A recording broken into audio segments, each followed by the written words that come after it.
relation to Jay-Z, it says in approximately 1996, Redacted resided with Redacted in Redacted. An unknown man abducted her from her home when she later awoke in the presence of Harvey Weinstein and Sean Carter, stage name Harvey Weinstein, Jeffrey Epstein, Robert Kelly, Sean Combs have one person in common, professionally and privately. Sean Carter. Any regular dad would love to bond with his only son during the biggest football game in the world, but not Jay-Z. And now fans are asking why he and Beyonce are still keeping Sir Carter away from the spotlight, while Jay's out here showing off Blue and Rumi just days after his name popped up in them files.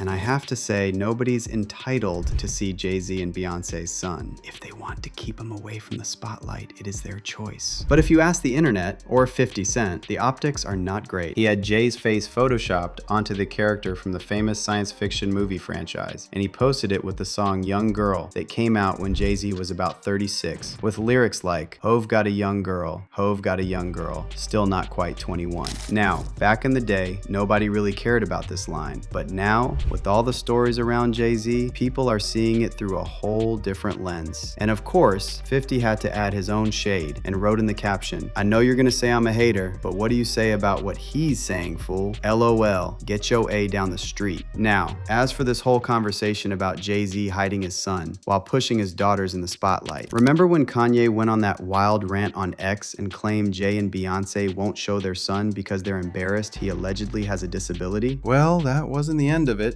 While Kanye eventually deleted the posts mentioning Jay and Beyonce's twins, he later came back with more shade for the Carters, calling them slaves and saying he would never apologize for the things he said about Rumi and Sir. And then he added something about how celebrities like Jay-Z have to do what their masters tell them to, literally stay out of jail. Now back then, everyone dismissed this as just Kanye being Kanye. But fast forward to now, and people are wondering if Ye meant that the higher-ups have some blackmail material on Jay-Z, possibly tied to Epstein's operation. By the way, do you know who the only celebrity was who publicly showed support for Kanye after he made those comments about the Carters twins? That's right, 50 Cent. After Kanye went on that rant about Jay-Z and Beyonce hiding their son, 50 shared that he was listening to Kanye's album and told Ye to smile and F them all. Now, I think we can all agree that Kanye was wrong for saying all that about the Carter kids. But honestly, that's not even the point. Now that Jay-Z's name showed up in the Epstein files, it feels like fans think nothing is off limits when it comes to dragging him and Beyonce. And of course, social media is going off again, asking why Jay was out there at the Super Bowl with his daughters while Sir Carter is still completely hidden. And here's the part that's confusing. If they're really trying to protect Sir's privacy, why aren't Blue and Rumi getting the same treatment? Why does it feel like Beyonce and Jay-Z are already preparing them to enter the industry? Well, here's one theory that's making traction online. Girls, profitable in Hollywood. Boys, not profitable in Hollywood. Now, to be fair, all this speculation about Sir Carter has always been kinda weird, but things got even weirder when a recent photo of him went viral. The photo showed Sir holding his nanny's hand while out with the family, and of course, the internet took this as proof that Jay-Z and Beyonce are hiding their son because they're embarrassed. And then there was this paparazzi shot of Beyonce with Sir Carter that just sent the speculation way over the top. People on social started analyzing how he walks, his posture, all of it, and some even claimed it's evidence he has cerebral palsy. Like, the internet really went there. But now, with all these Epstein allegations coming out about Jay-Z, the conversation has shifted from people trying to guess stuff about Sir Carter to a much bigger question. Why does Jay-Z feel totally fine parading around with his daughters just days after his name popped up in the files? One user on X went viral with this post about Jay-Z's appearance at the Super Bowl, saying, "A grown man entangled in the Epstein CT activity using his daughter as a PR shield. This isn't the first time either. What kind of mother would allow this foolishness? What mother would knowingly expose their child to the media in this way, using children as guardrails to to keep reporters in line, and so simple-minded, broken black people can scream, "Goals. I'm done with this family. There isn't a song in the world that can excuse this BS." And then this user also pointed out that Jay-Z did the same thing when he was named in that lawsuit filed by one of Diddy's accusers, Jane Doe. Jane Doe claimed she was the same age as Blue Ivy is now when Jay and Diddy allegedly R-worded her. And get this, just one day after that lawsuit hit the headlines, Jay-Z appeared with Blue Ivy at the premiere of her movie Mufasa. And once again, it was only 50 Cent who dared to call this out publicly. 50 shared a photo of Jay, Blue, and Beyonce at the premiere of Mufasa and wrote in the caption, "Jay said they said I R-worded a kid. Everybody get dressed. We going to see Mufasa. LOL." So at the end of the day, this isn't just about hiding a kid or weird Super Bowl optics. People are starting to connect dots that go way beyond what Jay-Z and Beyonce are showing publicly. Like, fans are noticing a pattern. Anytime something shady hits the headlines, lawsuits, Epstein files, accusations, Jay's strategy seems to be parade the daughters, act like a devoted family man, and distract the public. And this strategy worked for a long time. Many people bought into that whole black excellence narrative. But now, with all the allegations that surfaced around Jay-Z, it's like the whole facade has crumbled, and people are now side-eyeing his every move. Some folks online are even calling it weaponized PR parenting. They're saying, why show off Blue and Rumi like trophies while hiding what he claims is his only son? What kind of messaging does that send to the public? And it's not just the hiding. People are picking apart every red carpet appearance, every carefully staged family photo, and asking if Jay is trying to normalize public appearances while serious allegations are hanging over his head. Fans are also pointing to the timing of their projects, album drops, and tours, suggesting the Carters use the spotlight of their kids as shields whenever there's heat coming. And it's not just Jay-Z that's getting dragged. Fans are also calling out Beyonce and claiming she's complicit. Someone on X wrote, "Beyonce wrote an album about him cheating, and since then, he has been in the Diddy case and the Epstein files. And she's still posted up with him and parading their daughters around?" So now the conversation isn't just about why are they hiding their son? It's about why does Jay-Z keep pulling the same moves over and over while evading accountability? Why does no reporter even dare ask Jay-Z anything about the Epstein allegations? Could this have something to do with what Kanye said about Jay-Z and Beyonce being just puppets for their masters? Well, you can connect the dots there yourself. In the meantime, let us know what you think about this whole conversation about Sir Carter. Why are Jay-Z and Beyonce hiding their son while pushing their young daughters in the spotlight, especially when they know better than anyone what happens in the industry behind the scenes? And do you think there's any truth to this theory that Jay-Z is using his daughters as a shield to portray the loving father role and distract the public from all those allegations? Drop all your comments below and don't miss this next video.